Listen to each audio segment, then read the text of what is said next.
फिर परमेश्वर ने कहा, हम मनुष्यों को अपने स्वरूप के अनुसार अपनी समानता में बनाएं, और वे समुद्र की मछलियों और आकाश के पक्षियों और घरेलू पशुओं और सारी पृथ्वी पर और सब रेंगने वाले जंतुओं पर जो पृथ्वी पर रेंगते हैं अधिकार रखें। तब परमेश्वर ने मनुष्यों को अपने स्वरूप के अनुसार उत्पन्न किया। अपने स्वरूप के अनुसार परमेश्वर ने उसको उत्पन्न किया, नर और नारी करके उसने मनुष्य की सृष्टि की। और परमेश्वर ने उनको आशीष दी और उनसे कहा, फूलो फलो और पृथ्वी में भर जाओ और उसको अपने वश में कर लो, और समुद्र की मछलियों तथा आकाश के पक्षियों और पृथ्वी पर रेंगने वाले सब जंतुओं पर अधिकार रखो।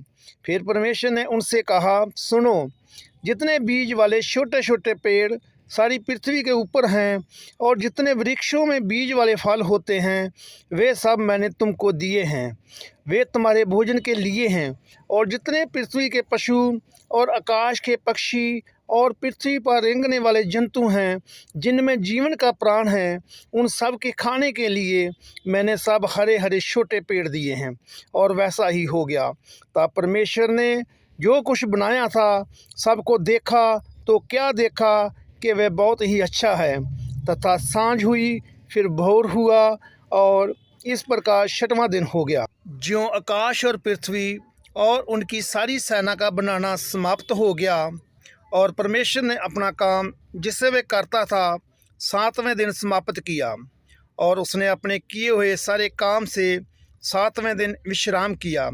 और परमेश्वर ने 7वें दिन को आशीष दी और पवित्र ठहराया, क्योंकि उसमें उसने सृष्टि की रचना के अपने सारे काम से विश्राम लिया।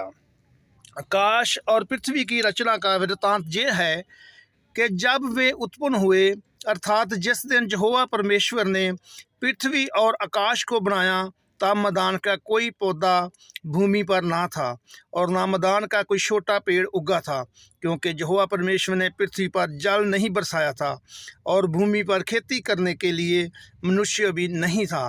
तो भी कोरा पृथ्वी से उठता था, जिससे सारी भूमि सिंच जाती थी। प्रभु यीशु मसीह विच मेरे प्यारे भराओ ते भैनों, मैं विश्वास करता हाँ कि ये वचन पढ़न द्वारा, सुन द्वारा खुदा तानू आशीष और बरकत देगे।